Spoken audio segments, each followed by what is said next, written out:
Okay, so I guess I want to make another video about perhaps a little bit unusual data structures that you might not have heard about, um, whether it's compared programming or certain other kind of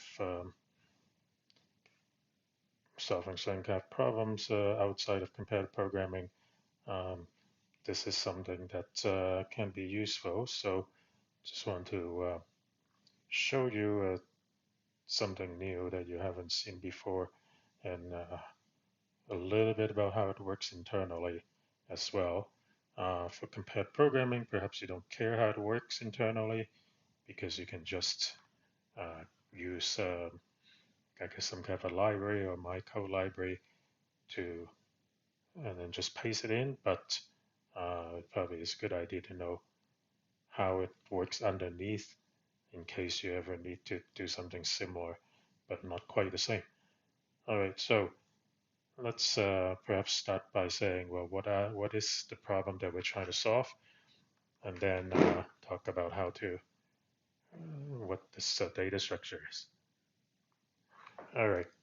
So imagine that you have an array of numbers. Okay, and this could be a big array, and these numbers can be positive, negative, zero. Doesn't really matter. But just to make things simple, we'll just make them all positive. Okay, so here's an array. Now you might be interested in the sum of a chunk. So maybe you say if you have an index from 0 like this, you might be interested in what is the sum in the array from locations 3 all the way to 7, right? And what would you do? You probably just do a loop and add it up. Okay, but if you're going to be asking this type of questions a lot for many different ranges, you don't necessarily want to have to do this linear time sum every time. And one of the tricks you can do is to have a separate array. It's often called partial sum. And the idea of a partial sum array is that you will have exactly the same number of elements, but at each position, it is not the element itself, but in the original array, the sum of everything from 0th location to the current spot. So here, it's just 4. The next one is 6 because up to this spot, from the beginning, the sum is 4 plus 2. This is also 6, 9, 11, 12, 12 again, 14, 15, 20, 27, 36. Okay, so we do this partial sum array, and why is it useful? Well, if somebody asks you what is the interval sum from 0 to 7, well, it's just 14. You already computed it. Okay, so if somebody asks you what is the interval sum from 0 to whatever, well, you just look it up. That's it. But if they ask you, well, what about this interval here, right? You can't just say it's 14 because it's not 14. But this interval sum is basically, let me use a different color, is the interval from 0 to 7, but then you counted too much, so you subtract the interval from 0 to 2. So you're taking this number minus this number. 14 minus 6 is 8, which is exactly 3 plus 2 plus 1 plus 2, right? So if you do a little bit of work at the beginning to compute this partial sum array, then you can answer any queries about interval sums with a single subtraction. So it becomes constant time. Now, how do you compute this partial sum array? I guess you can write a loop, basically something like this, that the partial sum at 0 is basically a of 0, and then you have a loop that goes from I from 1, I less than n, I plus plus. The partial sum at I is ai plus the partial sum at the previous one, right? And then if you want to know what is the interval from A to B, well, then it's a partial sum of B minus the partial sum of A minus 1, okay? But only if A is greater than 0, because if A is 0, you cannot look at PS of A minus 1. So if A is exactly 0, then of course it is just the partial sum at B, okay? And you can basically get the answers for any particular interval sum in constant time once you computed the partial sum. In fact, this idea is so useful that if you look at CPP reference, for example, and you look at algorithm, okay, there is actually, okay, not, there is actually a function called partial sum. And you can, in fact, just say, if you have an array, you can just say, give me the partial sum of the array, and where do you want it to go? There's some example uses. So for example, you have an array, for example, here, and then you can just say partial sum, this is the input array, and then go to the output array, for example. Okay, anyway. All right, so are we done? I mean, what's the big deal? The problem is, well, this partial sum idea is very useful when you want to compute a range sums of a range, the sum of a interval in an array. The problem becomes, let me just restore this. What happens if you need to change the contents of the array? Okay, so that's the difficult issue. So let's think about what if this 3 becomes, I don't know, 5. Okay, so we want to change this to 5.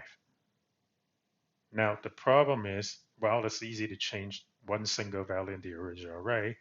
If I were to change to 5, I'm going to have to make this to be 11, because 5 is 2 more than what I had before 3.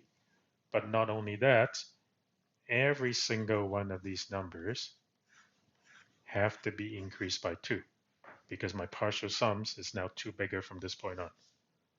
And so if you were to try to change one single number in the original array, you can potentially change everything in the partial sum array, especially if you try to change something early in the original array. Right? And that means that updating this data structure, if you want to call it data structure for partial sum, it's going to be extremely costly. So if you have an array where you know it's never going to change, partial sum is good enough for this problem. But if you may update the numbers as you go, and you still want to be able to answer questions using partial sums quickly, then it's not so obvious how to do this. Okay, so let me undo.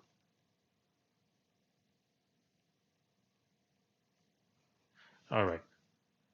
Now, let's think about it in maybe a little bit differently. So let's imagine, so they have what, 0 to 11, so there are 12 numbers. So like in many things in computer science, let's imagine what happened if we cut the array into 2 halves. Okay, so we cut it into 2 halves, like this, and we cut it in here. What am I going to do? What I'm going to do is that when I see these 2 halves, I am going to restart my partial sum. Okay, so 0, 2, 3, 8, 15, and 24. Okay, so I'm basically doing the same thing, but I somehow restarted my partial sum in the midway point. Now, why is that a good idea potentially? Okay, why is it a good idea? Because if I were to change this 3 to a 5 like I did before, I only have to change these three entries in the partial sum. As soon as I hit this halfway point, everything behind me, I don't have to change anymore because I restarted this, right? So that limits the amount of changes in the unupdate into at most half of the array. Okay, but why would that actually be useful, right? So if I want to know the interval sum from here to here, then all I have to do is do the same thing. 15 minus 2 is 13. That's the answer. If I want to know the interval sum here, I take 9 minus 4, which is 5, and that's the answer. Okay, but the problem is, what is the problem? The problem is what if the interval that I want to compute is straddling across the two intervals like this, right? Straddling the two halves. So what do? I now have to do this twice. I first figure out what is the interval here, and then I figure out what's the interval here. So the interval here is 2. The interval here is 12 minus 9. This is 2. So altogether is 5, which is what you want, right? So by breaking this down the middle, I limit how bad an update has to be, because the worst I can do is if I update at the beginning of the two halves, and that means I have to change everything in that half. But I will never have to change the whole thing. What do I give up? I give up the calculations of the interval sums if that interval straddles across two halves. And in that case, I have to do two calculations and then sum it together. Right? So it's a trade-off. I do one more operation potentially when I compute the interval sums, but it saves my update so that I will do at most half of the array when I update. Okay, so why do we stop here? Because in computer science, once we know how to divide things into half, we never stop and we just keep dividing things into half. So you can divide into quarters and so on.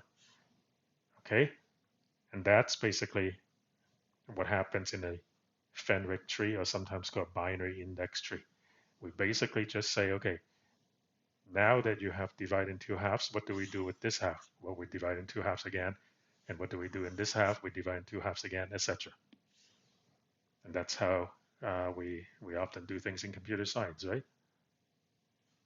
Okay, so let's see how this is actually done. And to make things easier, I am actually going to use, instead of a zero base array like we normally do in C++, we will use a one base array. So we'll start, actually I'll draw the array vertically. We will start with index 1, 2, 3, 4, 5, 6, 7, 8, 9, 10, 11, 12, 13, 14, 15, 16. Now I'm, with this kind of algorithms where you keep dividing by 2, it's often easier to talk about if things are power of 2. So that's why I am making 16. But of course, you can still make things work if it's not power of 2. Okay, so what am I going to do? I'm going to look at the binary expansion of the indices.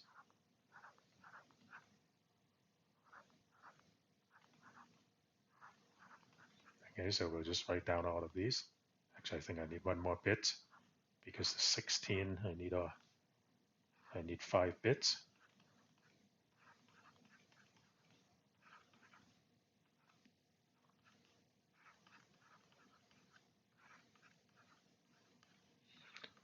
Okay, you actually don't need to know this when you actually use this Fenwick tree or this binary index tree, but um, it helps me explain what's going on. All right, so this is in binary. So now, if your original array is whatever it might be, uh, 1, 4, 0, 2, 7, 3. I'm just making numbers up here. 1, 2, 3, 4, 5, 6, 7, 8, 9, 10, 11, 12, 13, 14, 15, 16. Okay, so this is my array. This is my underlying array, A, and I want to build some kind of structure that allows me to compute the partial sum. The first thing I'm going to do is that all the odd numbers, and odd numbers means that in the binary representation, the index has a 1 in the least significant bit, right? So the 1 is here.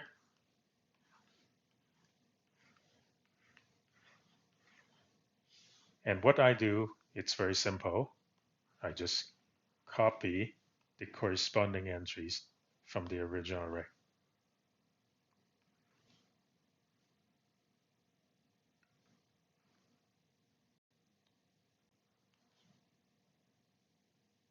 Wait, I'm misaligned somehow. There's 1, 2, 3, 4, 5, 6, 7, 8, 9, 10, 11, 12, 13, 14, 15, 16. Right. Okay, so I wasn't wrong. It's just a little bit confused. Okay, so that's it. Okay, so that's not very interesting.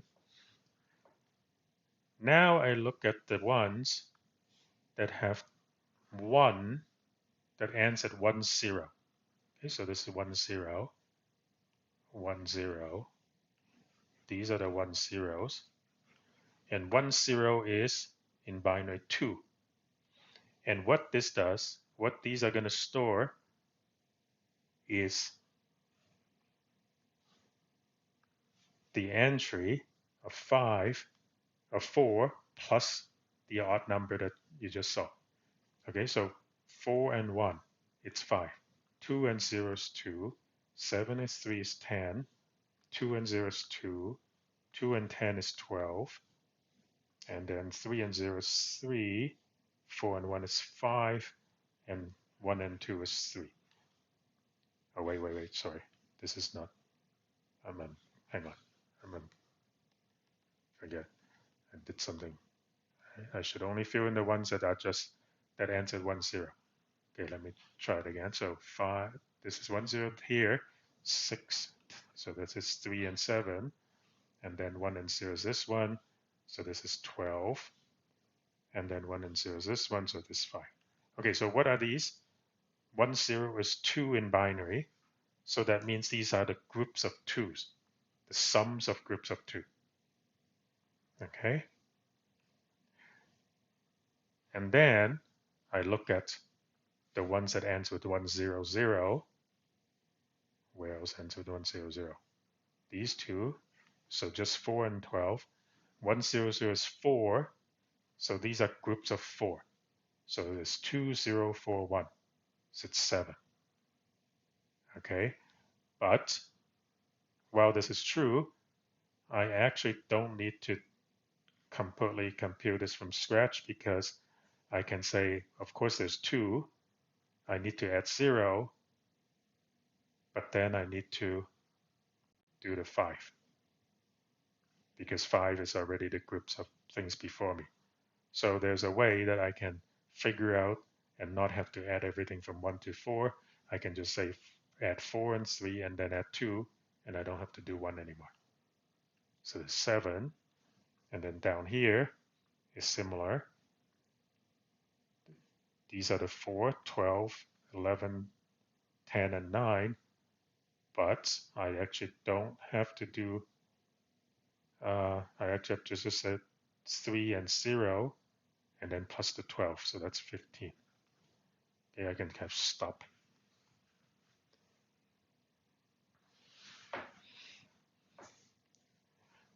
Okay, and then this one, 1, 0, 0, so this is groups of 8. So what do I have to do? I have to add 2 and 0, that gives me the 2. Then I add the 10, that will give me 6 and 5. And then I add the 7, which will give me 1, 2, 3, 4.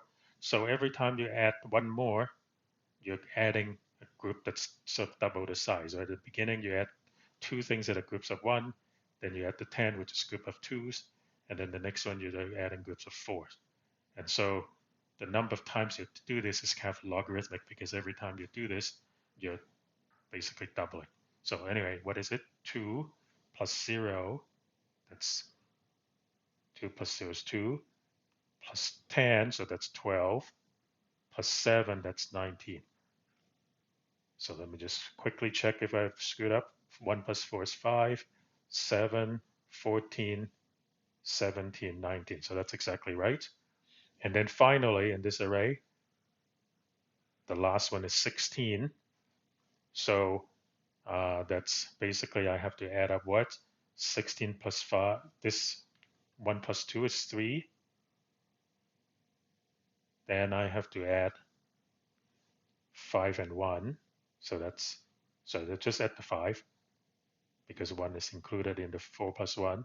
So 1 and 2, I have to add. So that's 3 plus the 5, that's 8. And then I add the 15, which is 23. And then I add the 19, so 23 and 42. Okay, hopefully I didn't mess up any of my calculations, but that's basically the idea.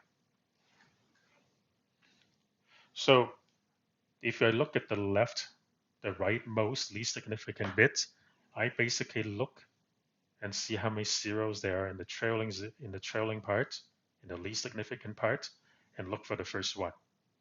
That will tell me how big of a group that entry is supposed to tell me.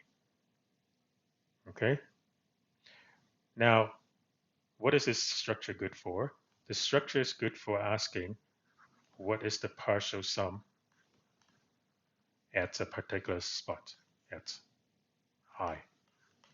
And also update A of I to something, whatever that might be, to change it and have everything automatically updated for the partial sums. So let's think about how this partial sum works. Okay, so let's say I want to have the partial sum of 8. Well, that's actually easy. Why is it easy? 8 is 1, 0, 0, 0, 0. So I got too many zeros. And you basically just scan this way until you see a 1. And then you say, okay, well, that's the entry here. And because there are no more ones after this, the answer is 19. End of story. Okay? If it's just 1 followed by a bunch of zeros, if it's power of 2, this is really easy. Okay, but what if it's not? Right? So what if you want, I don't know, let's say 13. Well, 13, it's 1, 1, 0, 1. So the first thing that you do is you look this up, scan this way. You discover that this is your first 1 bit from the left, sorry, from the right. And so you read this up. So P, so you look at this Fenwick tree entry, so I'll just call it FT of 13. And what is FT of 13 supposed to be? It is just A of 13. Okay, because the least significant bit is 1. This represents just a group of 1 in the original one. Now what? Now you zero out this bit and you keep scanning. And now you're here. You're 12. So you look up 12, which is this one, and that is supposed to be a of 9 to 12 because this has two zeros at the end, so this is a group of fours. So if you just add these two together, you will have a of 9 to a of 13. Next thing to do is zero this out, and now you are here at 8, which is supposed to be all of the things from 1 to 8.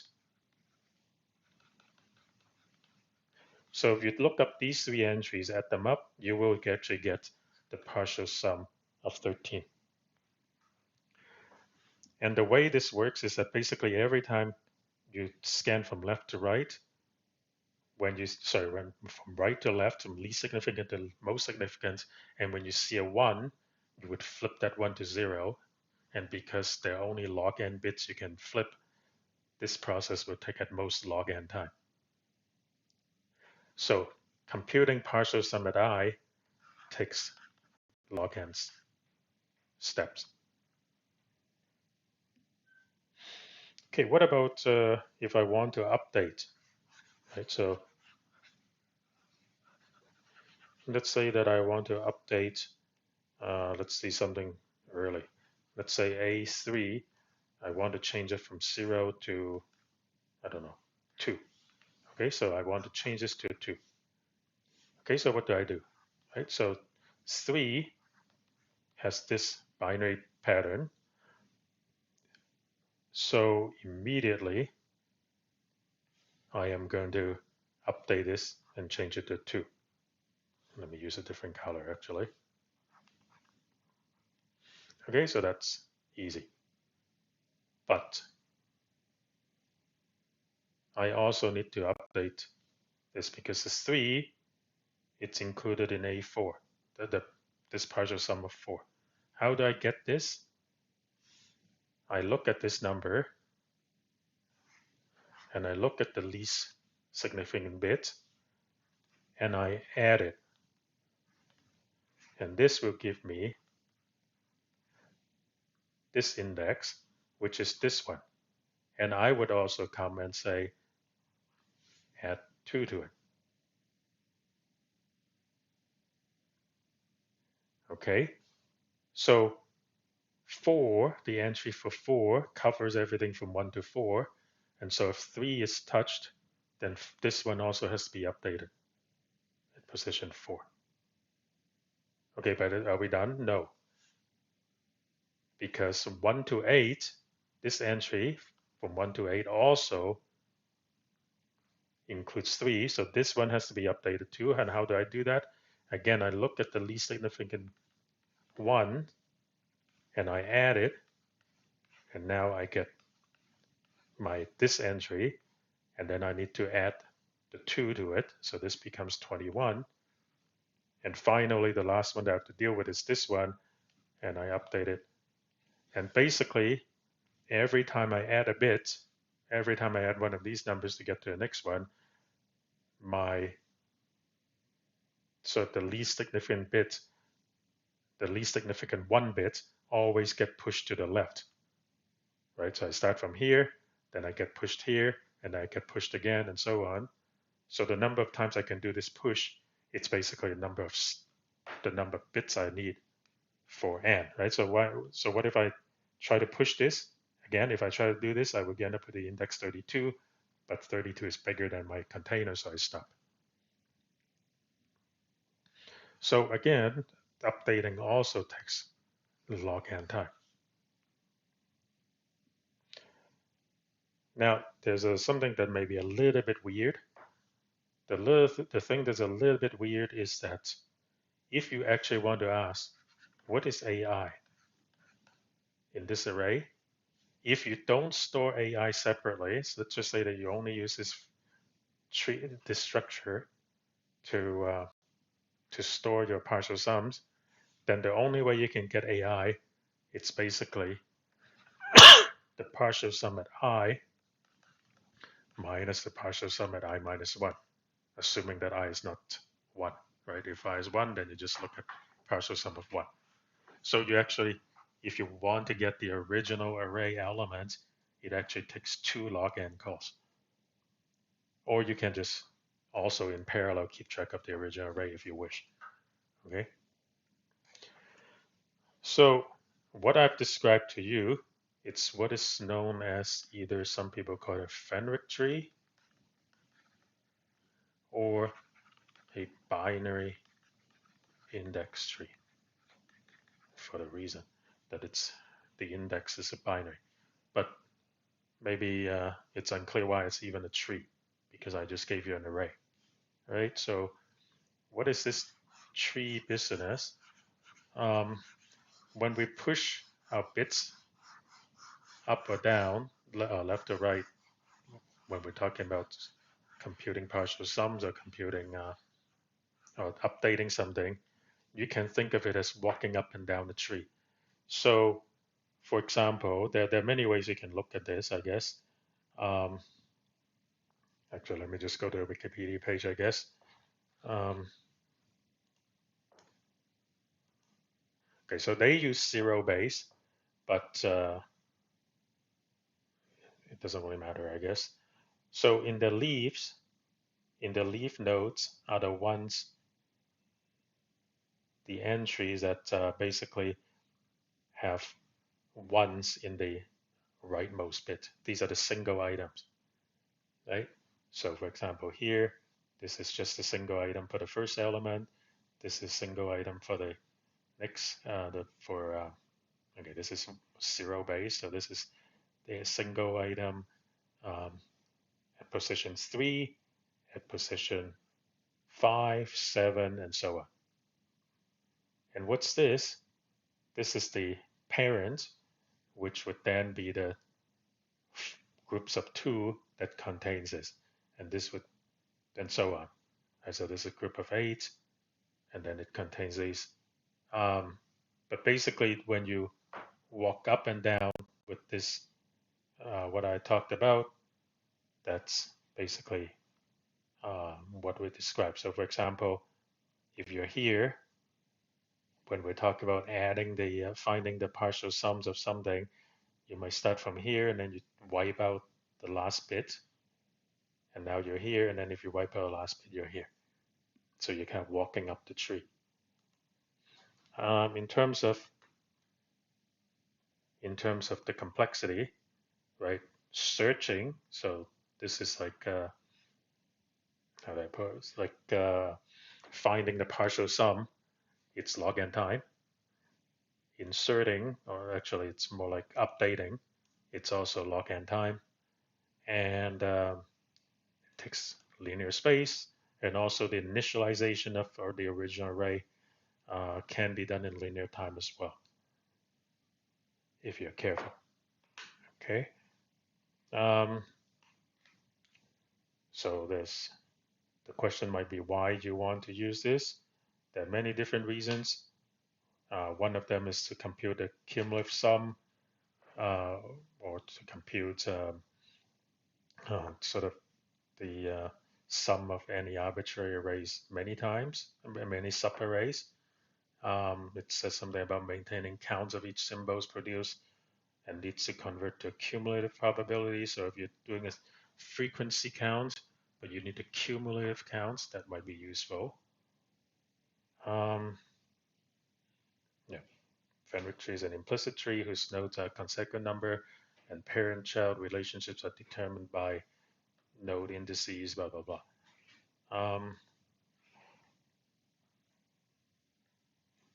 Okay. Now, in terms of the code, that it talks about things like this, the pseudocode, that's very much what I told you about. There's something about this LSB, which is the least significant bit of the index, and it talks about how you can compute this.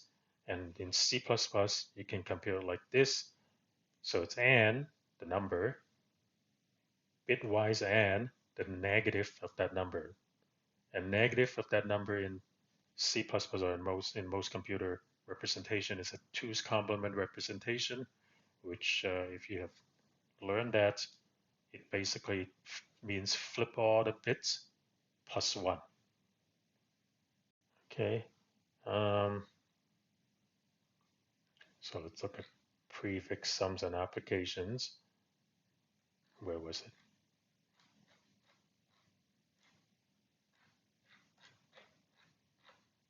Here we are, prefix sums and applications. Okay, so there are a few different things. There's list ranking. So for example, if you want to have an array, if you want to have a bunch of things that you want to know, um, okay, let me just explain to you.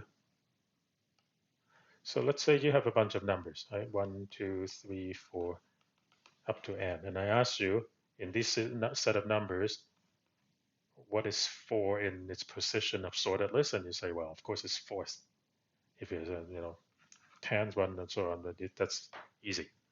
But what if I tell you start with this, but then at any point you can say, let's remove 2. And then maybe later on you can remove 4. And now, if I ask you what is the position of 10, it is actually 8 because 2 of the things before you have been removed. And then maybe later on you add 2 back, and then well, all of a sudden you're no longer at position 8 anymore. Now you're position 9, and maybe you add another 2, so you add another 2, and now you're position 10 again. And if you want to be able to keep track of all of this dynamically and not have to resort everything, and so that you can easily figure out what the position you are in. Well, I guess last time we talked about order statistics trees, and that's one way. But another way to do this is to have, at least conceptually, an array from 1, 2, 3, 4 up to n. And at the beginning, we will simply dot dot dot put 1 everywhere. What is this 1? 1 means that how many copies of that number you have in your array. And then your partial sum would then just be 1, 2, 3, 4, 5, 6, and so on. And the partial sum will just tells you the rank of that number. But if you decide to remove 2, you can change this to 0, and all your partial sums will then, of course, automatically update if you were using a Fenwick tree, and so on. And if you need to add something back, if you later on add 2 twice, then this becomes 2, and then all the partial sums will come back again, right? So you could, now in practice, right, you don't actually necessarily store these 2 arrays, but you use the Fenwick tree data structure to represent these 2 arrays. So even though these 2 arrays might not physically exist, you can use the Fenwick tree to ask about partial sums of different things, right? So that's one application. There's also it's possible that if you have a partial sum array like this, you can ask which element has the partial sum 6. And basically what would happen is that you do kind of like a binary search. You look somewhere, if the partial sum is too big, you go to the first half. If the partial sum is too small, you go to the second half. And this is going to work provided that none of the entries in your underlying array are negative. Because if all the entries in the underlying array is 0 or higher, then the partial sum is strictly increasing, it's sorted, you can use binary search. But if there are negative numbers in your original array, then the partial sums may not be sorted, and then this doesn't work. What else? Early, blah, blah, blah. Okay, well, people can look at it if you want. And now I want to show you in my code library.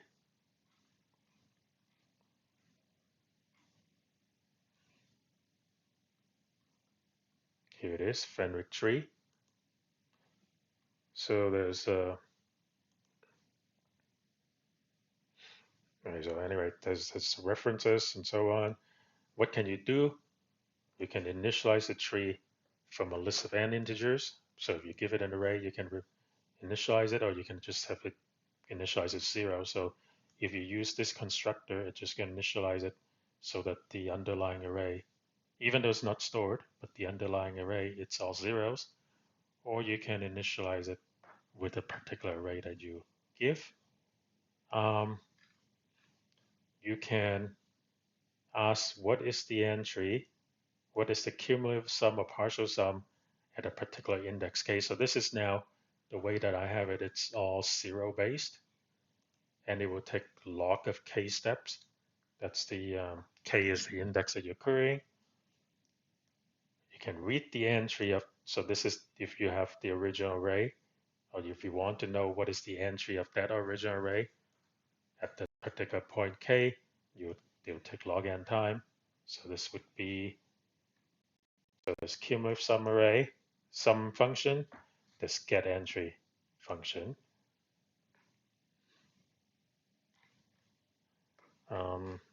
What else? You can increment and decrement an array entry. So this is for updating if you want to make it bigger or smaller. Then those take log n time, and actually they're both increments. Where's increment? Here it is. You can use a negative value for decrement. So here, I don't have a function that says change entry. So I can't just say uh, set this entry to 10 or whatever, but rather this adds the entry. So add something to the entry. So here it is, plus equals something.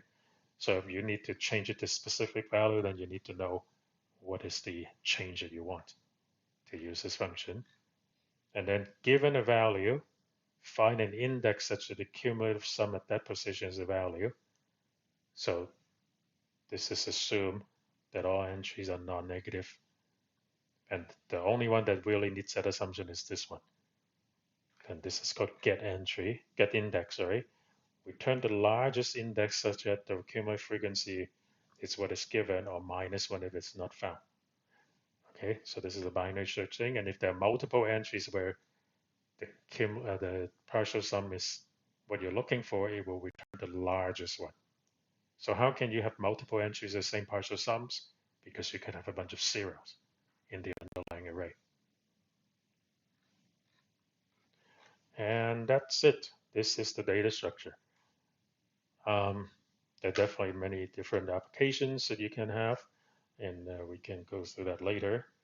But for now, I guess I just want to show you this this algorithm. Now, if you look at this, it will look a little bit different. The implementation will look a little bit less, how should I put it, clean than some of the pseudocode that they give you. I think one of the reason is that I was dealing with sort of changing between 0 base and 1 base. So for example, you see sometimes I have this index and negative index like they talk about, and then sometimes I have this -1. But anyway, if you're just copy and pasting this code, or if you're typing this code in, it will work. And if you don't need this binary search one, then you don't have to do this, right? Okay, so I guess that's all I want to say about Fenwick tree, or binary index trees. And we will at some point look at problems where this could be useful. Okay, I'll stop now.